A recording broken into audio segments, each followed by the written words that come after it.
Hello, everyone, and welcome to our first PACE College of Health Professions Dean's Roundtable. I'm Dean Tye of the College of Health Professions. I want to let everyone know that this program is being recorded for future use. It is great to see you all here. Please feel free to keep your cameras on or off as you're comfortable. And I am very pleased to introduce our speaker, JeMe Cioppa-Mosca. Ms. Cioppa-Mosca earned her MBA from PACE, as well as a Bachelor of Science degree in Physical Therapy from Russell Sage College. For the past 7 years, JeMe has been in the position of Senior Vice President of Rehabilitation and Performance at the Hospital for Special Surgery, or HSS as it is commonly referred to. She leads the vision, strategic planning, and development of HSS, and is also the founder and director of the HSS Rehabilitation Network, an organization containing connecting over 200 independent therapy practices throughout the New York State, tri-state region, North Carolina, and Florida. Additionally, JeMe is an adjunct professor at Hunter College and is on the boards of Crutches for Kids, NYC Advisors for Friends of Karen, and the Russell Sage College Board of Trustees. JeMe, welcome to our Roundtable series. We are so pleased to have you with us. At this time, I would like to turn it over to you to share a bit about your experience at PACE and how it led to your current position and leadership at HSS. Wow. Well, thank you. Thank you so much, Dean Tye, and thank you all for taking some time out of your busy day to humor me with your attendance, and hope you find this chat helpful.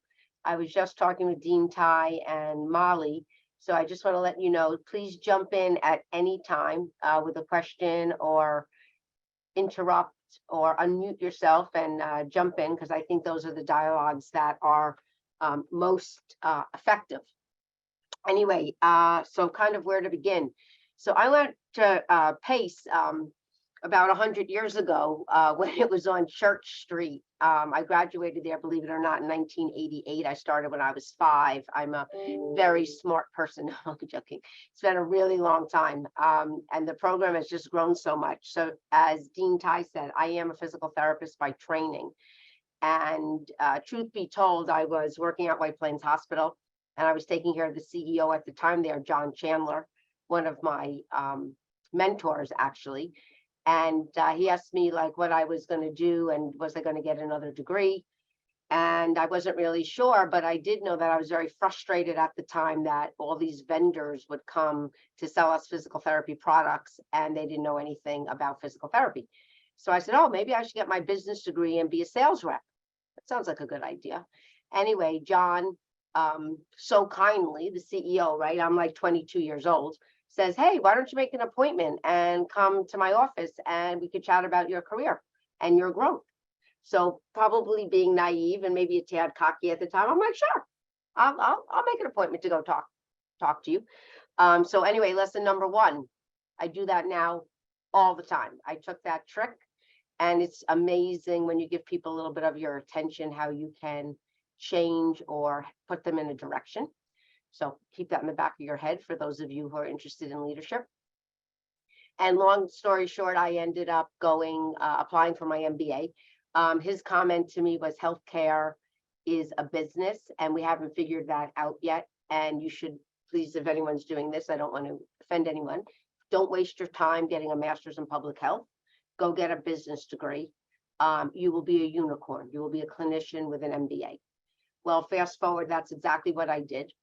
When I got my MBA, there was no such thing as a healthcare track. It was only MBA programs. PACE was one of the only schools that actually offered part-time MBAs because I was only a clinician for about 18 months or maybe 2 years tops when I applied for my MBA. And I knew that I was so green that I needed to stay working as a PT. So that is really how I ended up at PACE. And the other reason I ended up at PACE, which you'll now find very funny, is because I wasn't going to commute in and out of Manhattan. I wanted to stay in Westchester.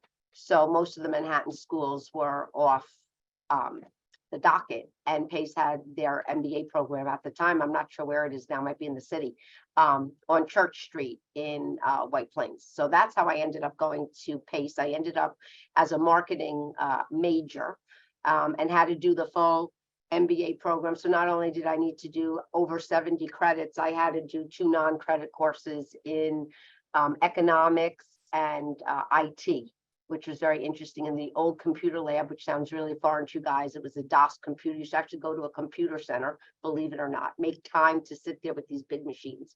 Anyway, totally different, because when I was in college, I only took fun courses when I could take electives. So I took like visual and performing arts and the study of jazz, and I never took a business course in my life. Anyway, what's most important is that I ended up working at HSS, which I'll tell you how. And for 34 years, I've been commuting in and out of Manhattan. So big lesson in never say never, because you never know. So not only was I not going to go into the city, but I wasn't going to commute. And I do that now every day. And at one point in my career, moved further from the city. I raised my kids in Chappaqua and moved from Scarsdale to Chappaqua. So now I was commuting about 40 miles each way in and out of Manhattan. So why do I do that? So I do that because I absolutely love where I work. Love, love, love with a capital L. I was an orthopedic therapist. I had never heard of Hospital for Special Surgery when I got called for the job. I got a cold call from a recruiter. Somehow they found out that I was a clinician with a business degree. And in the old days, when you used to have a landline, someone actually called you at home at night, and I picked up the phone and they said, we have this great opportunity for a clinician, for a PT who has a business background, but it's a blinded ad that was also popular at that time. So we can't tell you the name of the hospital, but are you interested? And I said, no, I'm not interested, because I don't know the name of the hospital and I don't play those types of games. So the woman finally called me back, and I said, I'm not going to entertain this call anymore. You keep bugging me. And I told you, unless you can tell me the name of the hospital, I'm not interested. So she finally acquiesced and said, it's Hospital for Special Surgery. So I said, you should feel really happy, because I've never heard of the place. And so now you could pretend that you never told me. So let me give you 2 seconds about HSS. HSS is the oldest orthopedic hospital in the country. It was founded in 1863. Next year, we will be in business for 160 years. We have a single focus, which is musculoskeletal care. It's an academic research institution. We partner with over 160 orthopedic surgeons, and we have a huge rheumatology and primary care business. And as you can well imagine, physical therapy is very big at HSS, which is why I stay. Anyway, so that's kind of HSS. We have about 22 locations across New York, New Jersey, Connecticut, and Florida, but we just do orthopedics. So just to give you a sense. So if you're a PT with an MBA and you're working in orthopedics, you've kind of ended up going to the head of the class, because orthopedic surgeons need 3 things. Nursing being consistent everywhere. They need imaging. They need, I lost my train of thought. Imaging, and of course, PT being something that's super important to the outcome of the orthopedic patient. So we see pretty much every patient that comes into HSS. Okay, does that make sense? So I get to HSS, cold call. I wish I could tell you I had some other great way. And I got here in 1980, I guess 88. I got my MBA in January, and I started HSS in November of 1988. And at that time, I was the assistant director under my boss, Lou Harris. And together, we continued to build a really, really big department. When I got here, there was 59 FTEs, and we had about 19 vacancies. And we have subsequently now built into this empire, if you will, with a team of over 350. We have our network, which has over 1,500 therapists, and together treat probably 700,000 patients a year. So that's kind of it in a nutshell. I'm going to stop for a minute and see if there's any questions yet, or you can let me know. I can tell you how I progressed up the chain, I can talk to you about why I think what we do is so important and why leadership is so important. But I'd like to hear from you a little bit about what would be some things that you might like to hear about.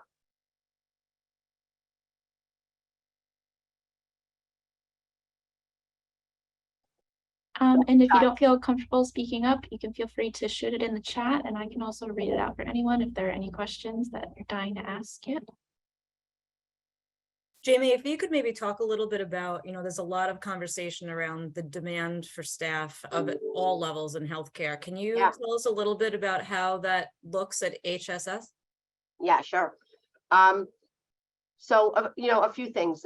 From a rehab point of view, we're really lucky because we don't have a staffing problem, so we're really an outlier. But the institution, especially with nursing, unfortunately, nursing's really burnt out right now because of the pandemic, and we're trying to do a lot more for wellness, resiliency, mental health, super important. So I think programs like that for staff, for leaders, for everybody, are super critical. So we're trying to recruit in a different way. I don't know if you've all, let me just ask you, who here is a health professions major right now? Who's in the School of Health Professions? Okay, and if you're not, what are you doing right now? And you could say you don't know. Like Joanne, what are you doing? Or Felicia?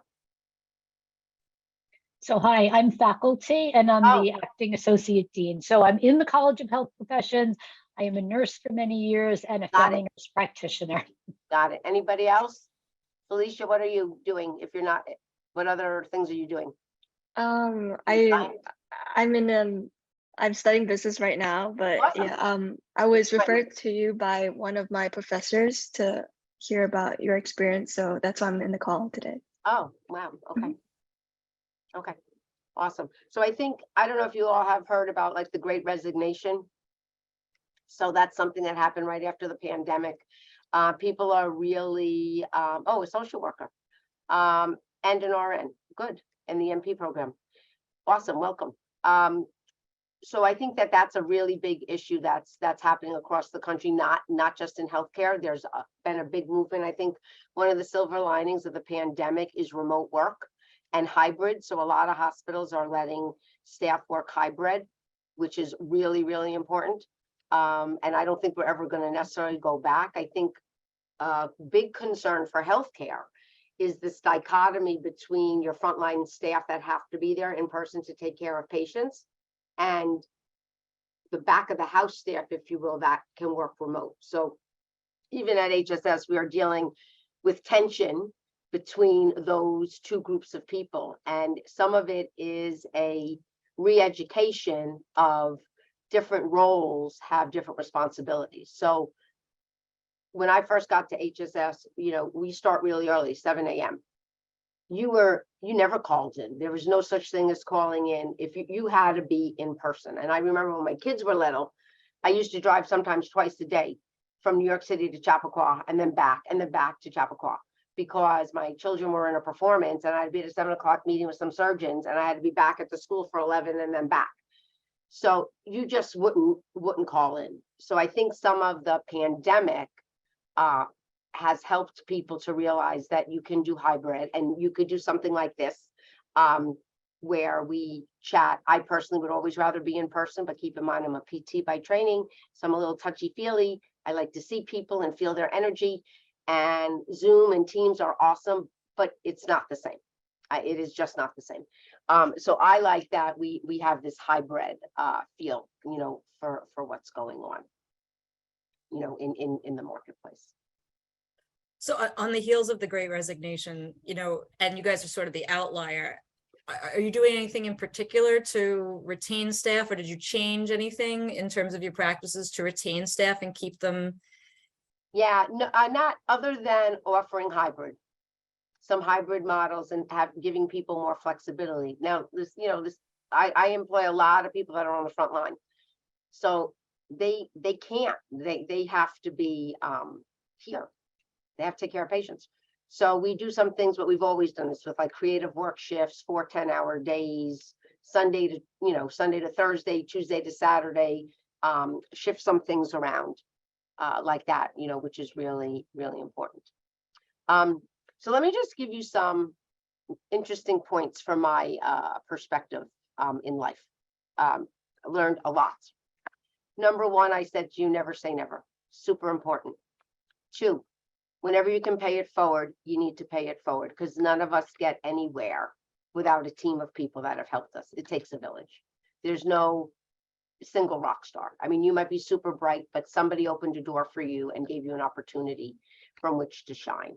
So you need to pay it forward. Time is your most valuable asset. We all have the same amount of time, 24 hours a day, 7 days a week. If you're not spending it with something that you love to do, get out of it and change.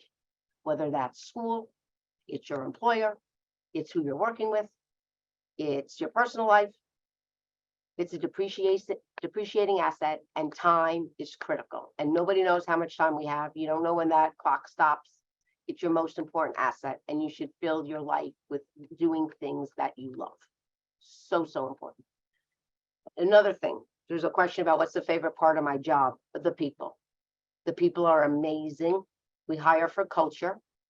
We hire for cultural fit. We're blessed to be able to train anybody. We don't hire for talent.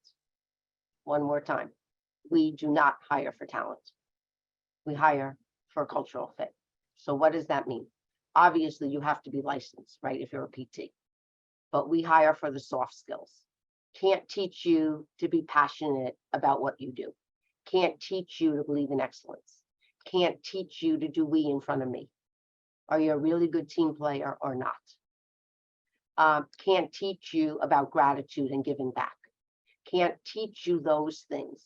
So in our world, the perfect hire from a cultural fit is when an individual's cultural values are aligned with our cultural values as an institution. That's the perfect fit. So everybody who comes to interview to be on our team spends probably a day, long time. You meet with lots of different people, lots and lots of different people. And we do that on purpose because it's a marriage, right? Nobody wants to get divorced. So it has to be a fit for us and a fit for you. If not, we're both wasting our time. And we do team interviews. So people are all different levels of the team, interview people. And what are we looking for?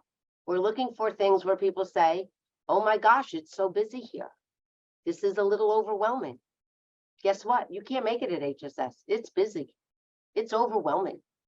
It really is. And you either think that's exciting and exhilarating because you're going to learn so much, or you're going to burn and die here. And that's not good or bad. It's just that's not the best fit for you. And then it's not the best fit for us. We're looking for people who start with, oh, I don't know about this commute. Well, the hospital's not moving.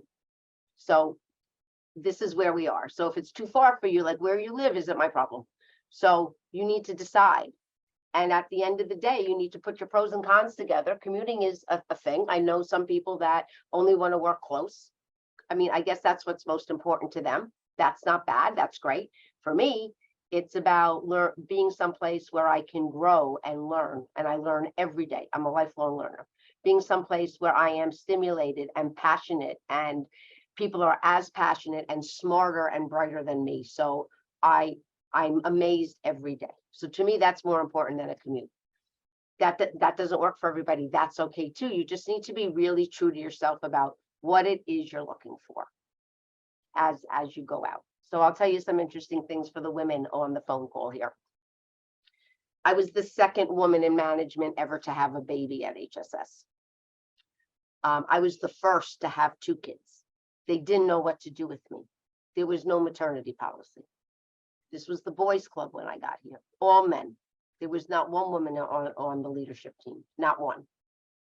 So it was a very interesting environment. I learned how to play with the big guns, not good or bad, but there weren't really role models and mentors. So I take that piece very important. My role as a mentor here at HSS, my role as a mentor for moms who want to stay working and have a career. Again, not good or bad. People have to decide what their mix is. But that's really, really important. So in some ways, I was definitely a glass ceiling breaker. I didn't think of it that at that time until a few people have started talking to me about that, maybe because I've been here so long, they don't know what else to talk to me about. But that is something that's really, really important. And now we're doing so much more with inclusion and diversity and equity. We have never done so much with that. And actually even have now like employee resource groups, which are awesome. One of them is a women's resource group. Because it's super important and people have to get out of their unconscious bias. So I'll tell you something else we do. When you get a resume from somebody on our team, we take off your name. We just block the name. So you just look at credentials. Because we did, I'll tell you an interesting story. My younger son, I have two boys, Phil and Ryan. Phil's 30, he's married. And my son Ryan's 26, he's in hospitality. They both live in Manhattan. But my younger son, Ryan, was obsessed with Harriet Tubman, obsessed with Harriet Tubman. I know more about Harriet Tubman and the Underground Railroad than I know about probably United States history. Anyway, very long story short, I was in Cincinnati and guess what they have there? The Harriet Tubman Museum, who knew? And it's about 5 years ago. So I went in and they had a workshop and a survey on unconscious bias. So I think I'm pretty open. Guess what? I wasn't so open. I have definite unconscious bias. I thought I would be on like the minimal side. I was minimal to moderate.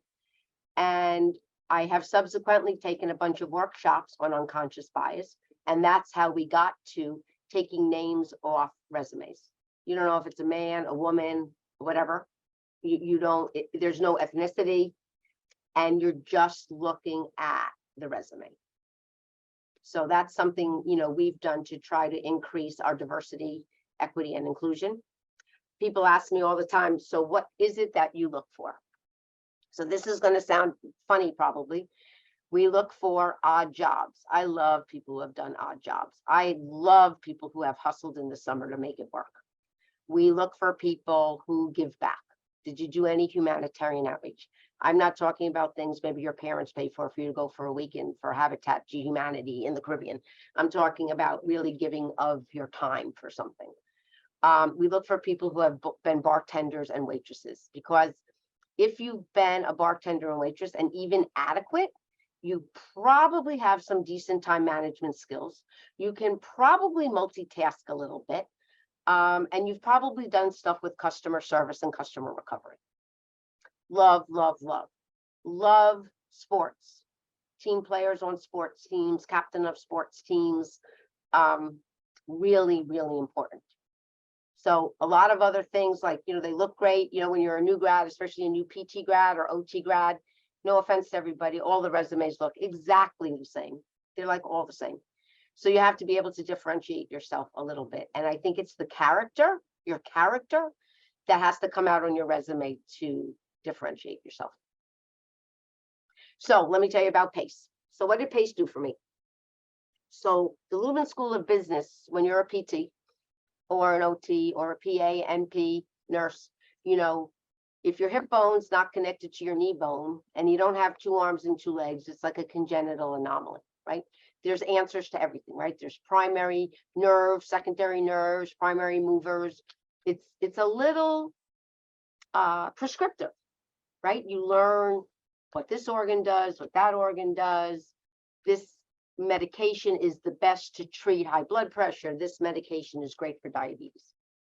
So I tended to be a little bit more in the world of black and white. And in my second job, before I got to HSS, my manager said to me, you know, JeMe, you are really way too black and white. You're not going to succeed if you don't learn gray. Because black and white is like death and taxes, and the whole other world is like gray. And you are too black and white. So I took the feedback. Another thing, you have to be open to feedback. Positive, negative, you got to feel comfortable giving it, right? Say what you mean what you say, try not to say it meanly. You have to be open because people, for the most part, are trying to let you know where you might have a blind spot. So I did this whole thing with gray. and really trying to understand that more and more. And it turned out my friend Vera, who's now one of my best friends ever, was totally, totally right. So when I was going to PACE, and one of the reasons that I originally struggled with my MBA is because I was always looking for the answer. Like, what is the answer? And a few of the professors who are really awesome were like, well, there's not an answer. There's lots of answers. Like, and I would say, well, which one is the best one, right? Because I'm a little competitive. And the thing about business is that you have to evaluate what's going on. You have to assess, and there's tons of different avenues to take. And it wasn't as prescriptive as medicine. Now, that was a very naive thought of mine originally, but I was young. Clearly, medicine is more not so prescriptive at all. But when you're in orthopedics, like a total hip's a total hip and a total knee is a total knee. And it's very routine for medicine. Going for my MBA, I realized that things aren't so prescriptive and they're not so black and white. And you can't just study and get the answer. You have to test some things. You have to pilot some things. You have to look at a lot of creative solutions. And sometimes one avenue you go down that looks like it's not right was actually a gift because it opened up the door to the right avenue. So there's a thing now out there, nimble leadership, you hear about it all the time. I didn't realize at the time, but when I was going to PACE, it taught me to be more nimble. We didn't use the word then, but now that's the hot word, to be nimble. I know we have a lot of our OT students on the call today. Do we have any questions from our students in OT? Feel free to jump in the chat or unmute or raise a virtual hand. Hi, I actually did have a question. My name's Christine. I'm an OT major.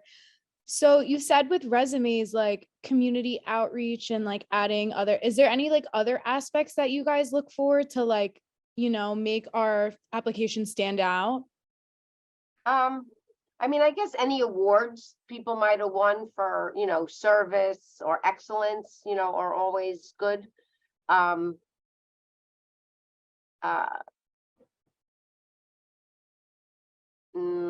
Odd jobs or things you're really proud of, you know, and like, I think when you go for an interview, don't do the timeline thing. Like, this is when I was born, this is where I went to school, my first affiliation was like, talk about who you are, you know, like do your research, know where you're applying, know something about the company, the hospital, know their mission, know what's happening, and be able to talk about how you fit into that. People want to know how you're going to contribute. Why should I hire Christine over Amber? Why? What makes you special? What are you going to add value to the organization? And there's nothing wrong with also asking about what are you getting back? Like, what's the education? Where's the career development? Are there places for you to go? Do they have a mentoring program? So I think those are really important. We have some, sounds really old fashioned, some big time pet peeves. If you're going to be on a Zoom call or you're going in person, dress professionally. Don't show up in your scrubs. Don't be wearing a sweatshirt. If you're going to come in person, please put on a suit. Maybe ties are out, according to my boys, but come and look like you're a professional, number one. Number two, so many people today cannot shake hands. I don't know what's going on. Don't do the wimpy handshake. Shake your hand, stand up proud, look the person in the eye, and be present. Like you want to be here. I'm not talking about being cocky, but be present, be confident. We don't hire anyone who doesn't smile. So in the course of your whole interview, if you never smile, you don't get, we actually have a book. It's called the HSS Rehab Way. Like, what's a yes and what's a no? Because we really have boiled it down. Because when you're interviewing, it has to be more than just your gut feeling. So I think things like that are really, really important. Does that kind of answer your question? Yeah, it definitely does. And just like kind of a piggyback off of that, how would I know going into an interview, like what type of like, how would I find like the hospital's culture? Like, is there like a certain area that you guys donate to your website about that? Yeah, you should be able to go under mission and vision and values. And Okay. that would give you a sense. And then obviously when you're there, you should be able to feel it. Like wherever you go, you should be able to feel something. So, so pay attention, right? When you're walking around as a prospective employee, like, do people look happy or they don't look happy? Mhm. You know, like just keep your eyes open, take the blinders down and make sure. And when you have an opportunity to talk to staff, there's nothing wrong. Why do you like it here? Mhm. How long have you been here? Why do you stay? I think those are great questions to ask, even of someone who's interviewing. Tell me about your staff. So I think it's just important. And then the other thing is the old fashioned thank you note. Like, you gotta send a thank you note. People email now, that's okay. A handwritten thank you note is so much better, but you need to email right away and thank people for having you. It's so important, Mhm. at least for people at HSS. Thank you. You're welcome. What else? Is there something in the chat, Molly? Yeah, we do have a few questions in the chat. We have a few in regards to the best way to kind of show your character through your resume. Also slightly related, what do you think the best way it is for someone to show off these soft skills that you were talking about, the things that kind of make them stand out apart from their technical abilities? Well, you know, a lot of resumes that we see now actually have some like bullet points at the top about who you are as a person. I think that's kind of nice that people are, you know, doing, a little bit like that. And I think the soft skills that you have to portray are just who you are, right? You don't have to be like the cheerleader type if you're not, but you can come across warm and friendly and smile. Make sure you're aware of your body language, right? If you sit like this during the interview, you kind of don't look happy, right? It's called a close pack position. You don't look open. There's nothing wrong with taking notes. Bring copies of your resume. Look engaging. People who are engaged tend to lean in. Tend to smile, be a little animated. I think that's important. We do a lot with, I was totally honest about I. Too many I's, no, not good. We like we before me. Because if it's always I,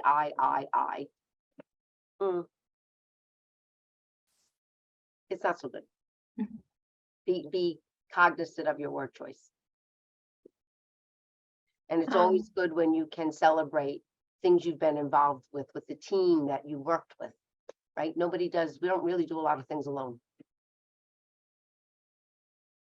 Even if you're the captain, it's the team, our team. Anyway, those are just some thoughts from me. Yeah, so also, as we mentioned earlier, we do have quite a few occupational therapy students on the call today. Sure. So if possible, it'd be great to hear about how occupational therapy looks in relation to the hospital for special surgery. Yeah, sure. So our biggest department by far is physical therapy. Our next biggest department is probably OT and then speech. Well, probably performance and then speech. So we have occupational therapy in 3 locations at HSS. One in our pediatric division, which does mostly sensory motor. And that's the only area at HSS that we do any neuro. So we do spina bifida, cerebral palsy. So we have OT there, ADLs, sensory motor stuff. We do autism, developmental delay. Then we have some occupational therapists that work on the acute care side of our house, doing ADL-based things for post-op joint patients and spine patients. And then the other side is hand therapy. So our hand therapy section is a combination of OTs and PTs, but they're all certified hand therapists. So many OTs, not as many PTs, decide they're going to specialize in hand. So we have about 11 hand therapists, half are OTs, half are PTs.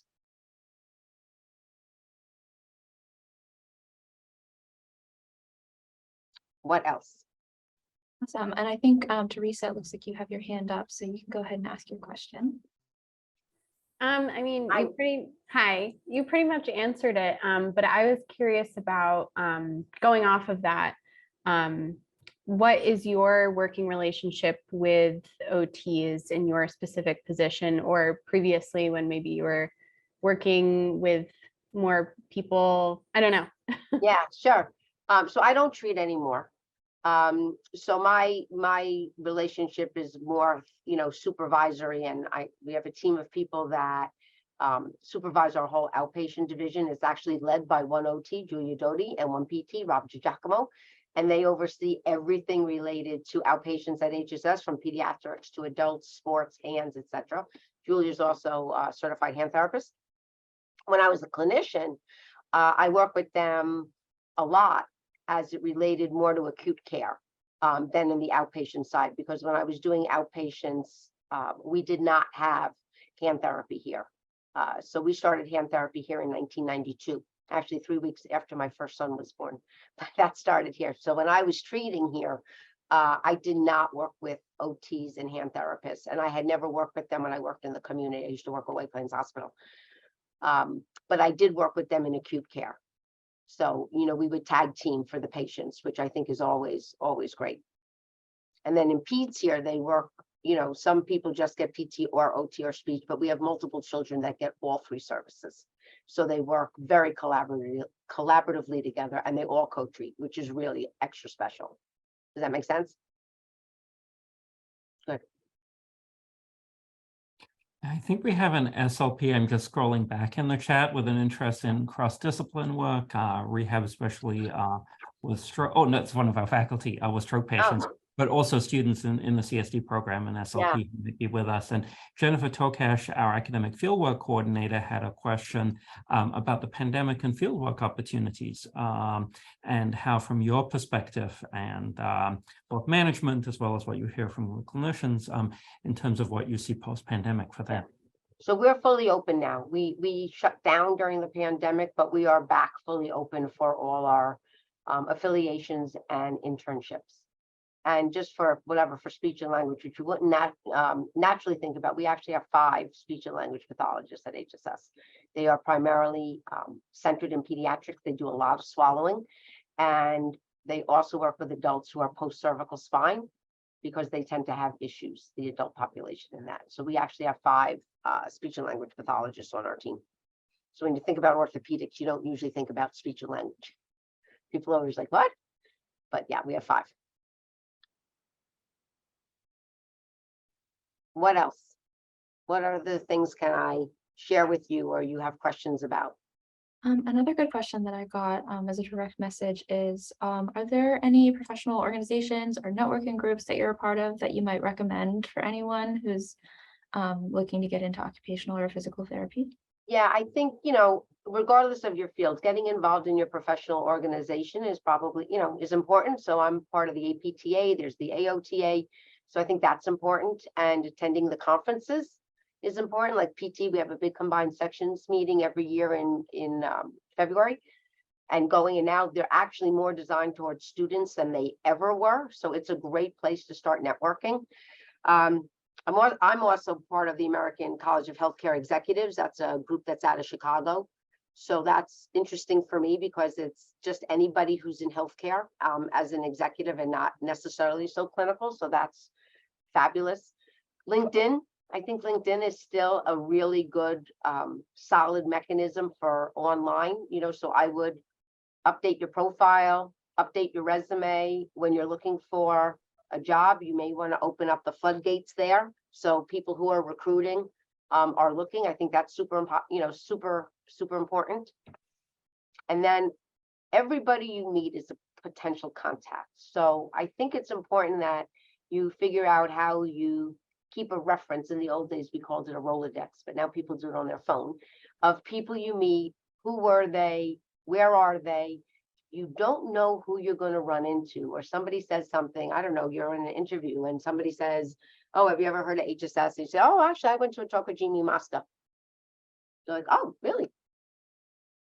I just think it's important. It's a really small world, and it gets smaller and smaller. So networking is super important. Putting yourself out there, going to events, wherever you get a job, even in your school, volunteering. Oh, where's my friend Christina, who said about other ways. Like, what did you do for the school? Did you do Relay for Life? Are you part of a club? Did you do any fundraising? whatever it is, what did you do to give back? Like really actively give back, or find something you're passionate about that's not related. It could be a hobby, basket weaving, I don't know, whatever is really good for you, and like, what did you do with that? So I think those are things, and a level of involvement is important. Could be work, could be volunteering, but something more than I just went to school. And I know going to school is a lot, but what else did you do? And I think in the summers, it's really important, regardless of your career, that after your freshman year, if you can do it your freshman year too, you really have great internships. People look at that. What did you do? Who did you work for? Was it paid or not paid? Big difference. Many people your junior year offer internships because they're going to look to hire you at the end of that. There are many people who graduate or go into their senior year with a job offer. So if you build those, it's very important. So your summers of your junior, sophomore, junior year are really important on where you spent your time. People definitely look at that.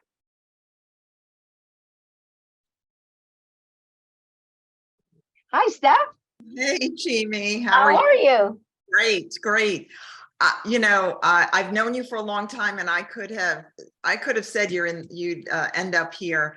So I wanted to know, what are your biggest challenges of being a leader of so many people? I think connectivity, and I think, not seeing people as often and doing hybrid.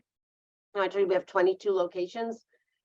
Seeing people and being able to make that connectivity, and that one-on-one connection, which is really, really important. And I think during the pandemic, what became really obvious was the lack of visibility. I think people like to see their leaders, they like to interact with them, and it made it really hard to get around because we were not having extra people places. So I think that's something that's really important. And if you have a strong leadership team where you're aligned with what you think is important, it should trickle down, right? It should be like a cascading type of skill set, which I think sometimes we don't spend enough time training our leaders. So we have a slogan at HSS, we call it the 4 C's of culture: connectivity, communication, collaboration, and consistency. And I think that as you grow, you really need to be as consistent as possible. You need to be fair. It doesn't have to be equal. I don't believe in equal. It has to be fair. But people get what they give. And I think that a lot of people say, well, if you promote me, I'll do that. No. You get promoted because of what you do. So you should always jump in, lots of concepts, leadership by all, get involved. You can be a leader anywhere, but I think it's important to stay connected and put yourself out there. But I don't know, Steph, I think that as you grow, like maintaining that personal connection is what I struggle with the best. There was a time I knew absolutely everybody on the team. I knew their families, their pets, and I try, and we hire so many people, and I do this thing with my team every year called Feedback Day.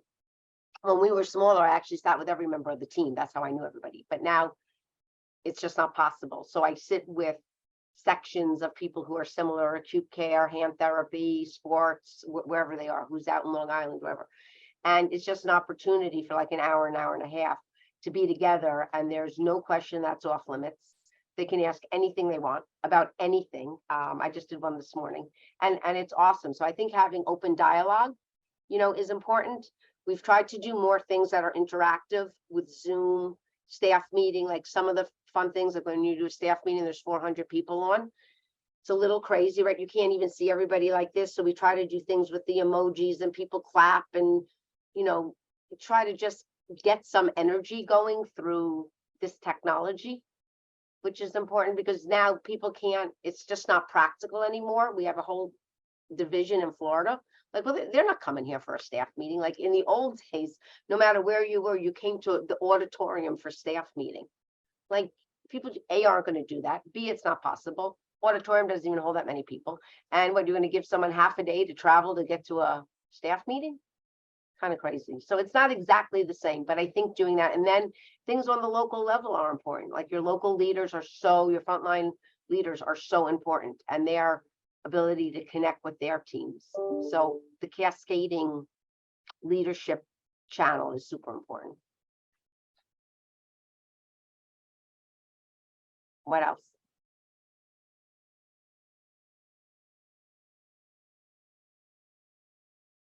What do you guys like best about PACE?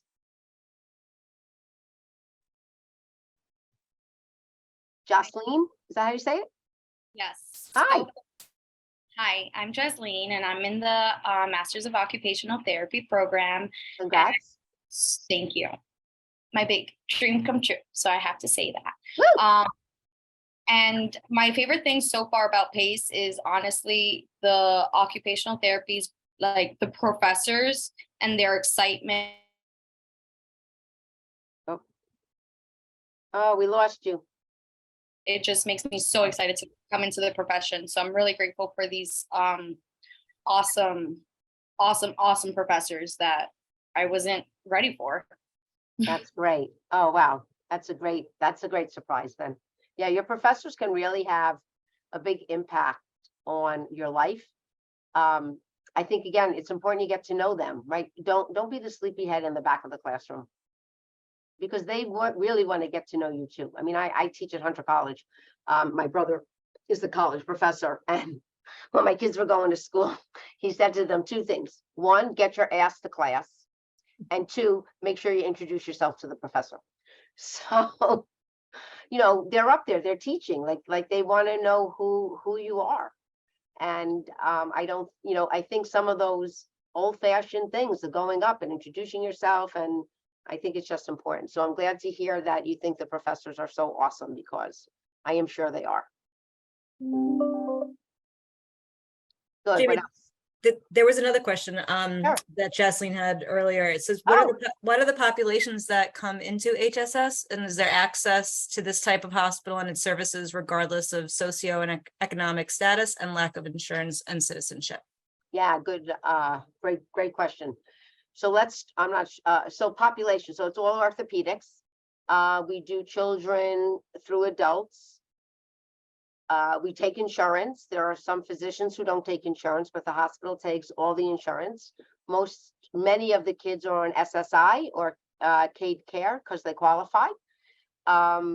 We have an ambulatory clinic that is open and equal access for anybody. That's on 72nd Street. We do charity care as well.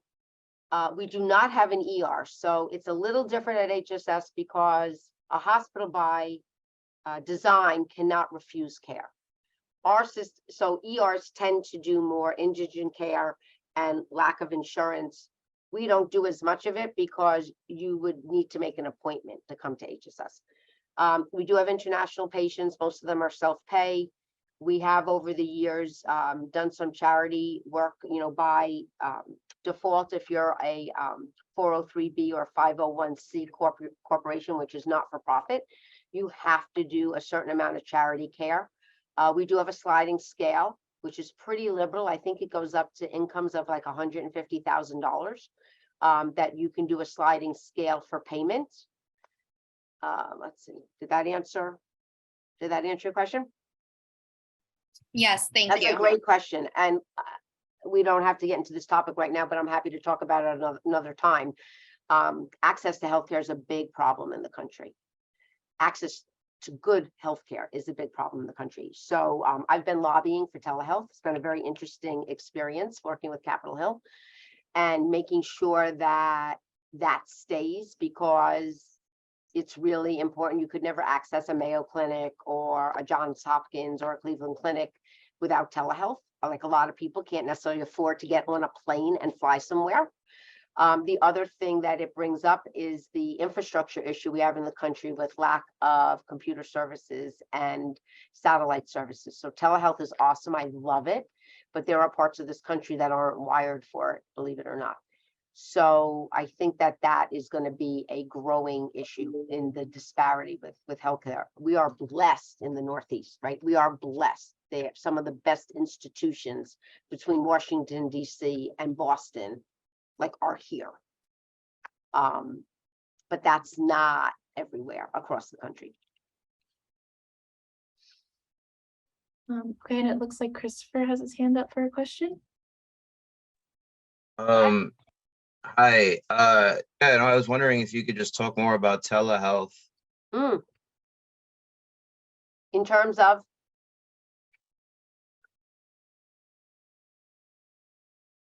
I think you're on mute.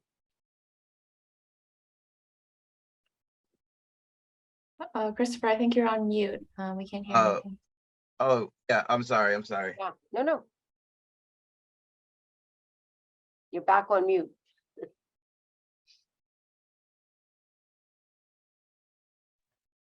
Like in terms of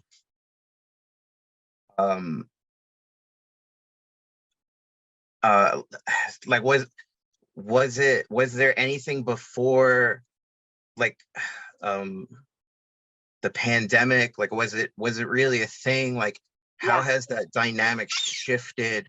Like has it developed like any,